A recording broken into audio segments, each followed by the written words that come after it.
Hi everyone, welcome back to my channel. If you're new here, my name is Michelle and I am the crochet designer behind Yarn Thrift. I crochet modern patterns for every day. In today's video, I'm going to talk to you guys a little bit more about blocking. If you are new to blocking or you've never heard about it before, it is essentially the process of evening out your knit or crochet stitches so that you have an overall more finished look to the pieces that you create. Blocking will help give you a very straight edge. It also is great for lace stitches as it really opens them up so that you can see the full texture and detail of those beautiful stitches that you create. If you're new to knit or crochet, you might be wondering, what is blocking and why do we do it?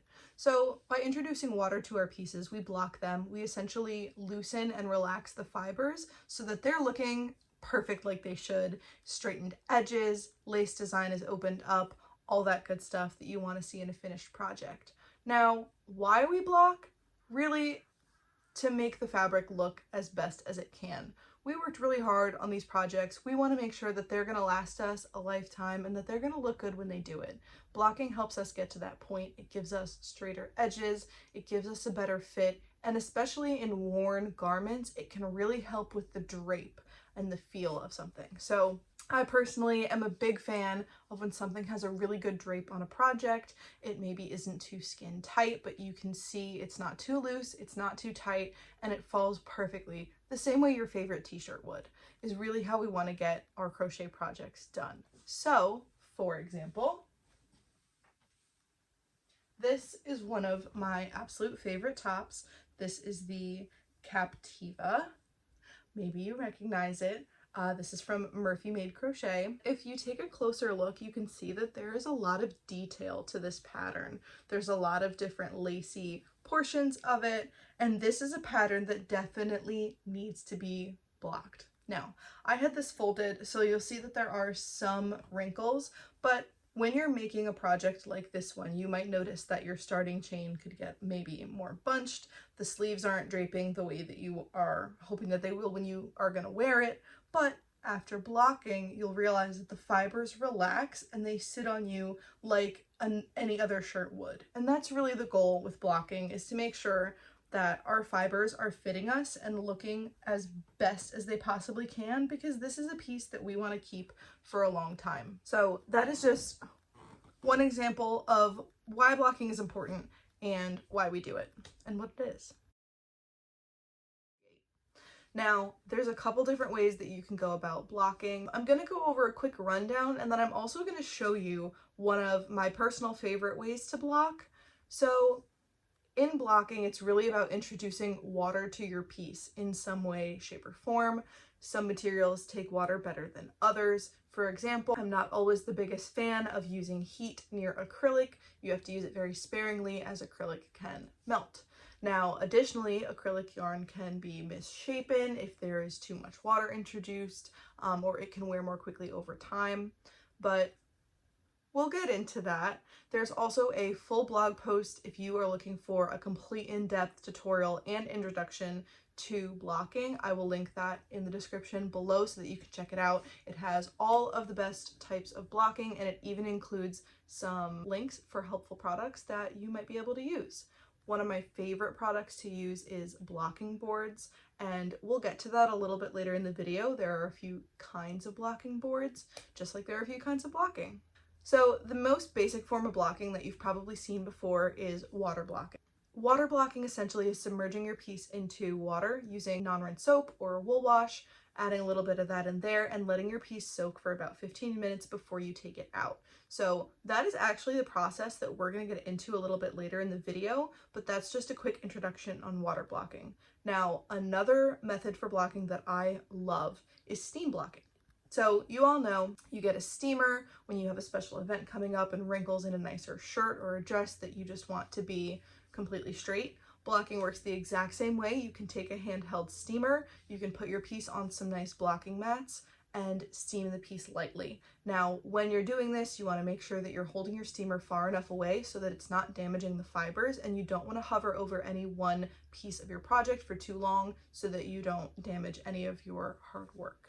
And then the third type of blocking, this I really love for larger projects such as blankets and occasionally the larger shawl, is spray blocking. Now, the great thing about this is like a lazy girl's hack to blocking. You can take any type of spray bottle that you have, you're gonna put some water in it, and then either some wool wash or non-rinse soap, give it a nice good shake or mix, and then all you're gonna do, put your project on your blocking board the same way you normally would, and then you are going to lightly spray all over. Now, this is only going to spray one side of your project, so when I'm doing this, I like to let my spray block dry and then flip it over and spray block the back as well, especially if you're working on something like a sweater or top. You just want to make sure you get both sides. If you're blocking a shawl or a blanket, this might not always be necessary. I would just say use your discretion, whatever you think is going to make your piece look good, and if you're doing a pattern test, whatever that pattern calls for and that gets you to meet the pattern's gauge. Let's get into some of the different materials that we use. I have a couple here that I will show you, and then I'll also link anything that I use in the description below as well, and then we'll go ahead and jump into the actual blocking tutorial for water blocking. I grabbed a couple things that I think will be super helpful in your blocking journey. So foam boards, like I said, these are great. Now, these I actually got in a set off Amazon. I believe it comes with 10. The nice thing about these is they actually have 1-inch measurements on here, which is great when you're trying to get a gauge on a blocked pattern. But the other cool thing is that they fit together like puzzle pieces. So you can assemble and change the shape of these to meet the shape of your garment, which is really cool. And then when you secure your project to blocking boards, whether you're using a foam board, an old yoga mat, or these puzzle piece type blocking boards, the nice thing about them is that you can poke these over and over and over again with needles. So you're securing them with pins. So I do have here, this is the set of pins that I use. I got them off Amazon. They are from Knitter's Pride. But what I like about these is that they come in this set and they have different sizes that are pre-arranged for you. So usually if you get your first blocking set, you get these pins and they come separate, so they are not in a group like this, and you arrange them yourself, and that can be a little bit tedious. But I really love these because they have 2 different sizes and the pins are already lined up for you, so you can really make sure you're getting a straight edge. And this kit comes with a good quantity of these, so I use these to block almost all of my pieces, and then I secure them to my foam board. So just to give you guys an example, taking this pin and taking our foam board, you would put your piece, you can kind of see some of the different like indents that have been there over time, but all you do is you secure your pin like that, and your project would be underneath here. That's how you would pin it to the board, but you can stab these over and over and over again. I think over time they might wear down, but I've had those boards for about 3 years now.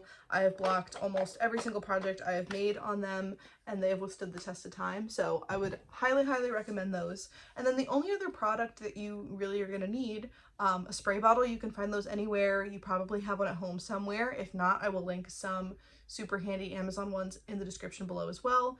And then either some wool wash or non-rinse soap. I personally love Sorella Yarns wool wash. That is what I am using today, and we'll hop over and I'm just going to show you how to do a wet blocking. So wet blocking is probably the most tedious of all of the types of techniques for blocking, and it also requires, I'm not going to say precision, but the most careful handling, since you're fully submerging your piece in water and you want to make sure that you are not overly stretching it out when you're going to block it. So we're going to get into that now, and I'll give you some helpful tips and tricks for blocking them.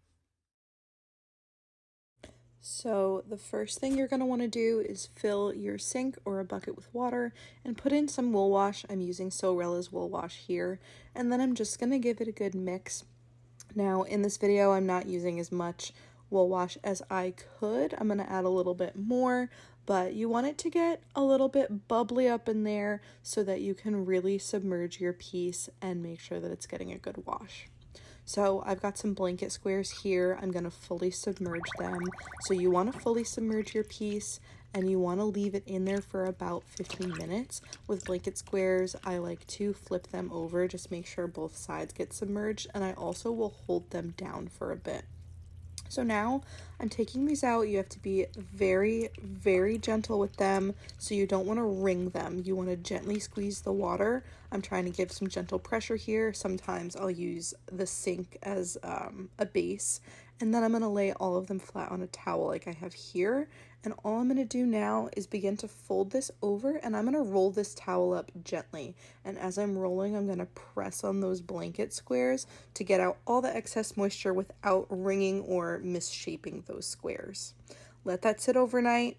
And now that it's the next day, I'm going to roll these completely out. They're still going to be a little bit wet, but that's what this board is for. I will link this in the description below as well.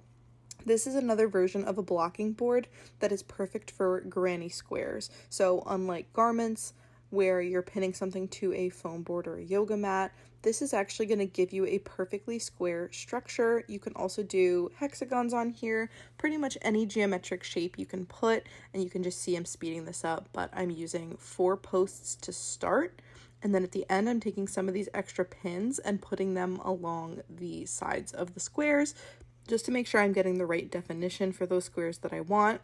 Now you can pin a full square by putting the pins down first. I just found that it was easier for me to do it this way so that I didn't have to make sure that every single square was on every single pin as I went. That just seemed like it would be more time consuming.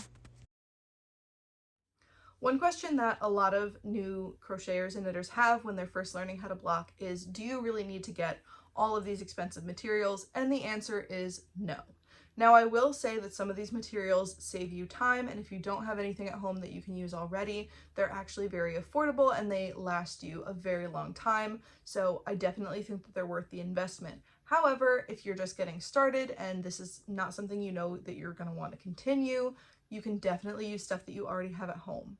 Now, pins you might be able to get cheaply at your local thrift store or your local Michael's. You can get just the singular pins and use those. The other thing that you're able to use is old yoga mats and old towels that you have. I actually still to this day will use older towels when I'm in the drying process of water blocking before I pin my project to my foam boards. But when you go to pin, you can definitely use an old yoga mat. You can use old towels as you're laying your project flat. Another little hack is if you don't have pins or you don't want to go out and buy them, you can use toothpicks as long as your toothpicks are sharp enough to be stabbed into whatever foam or towel backing that you're using so that they're still holding your piece open so that it's getting blocked. Thank you so much for watching this video. If you found this content helpful and you're looking for more crochet content, make sure to like and subscribe for more.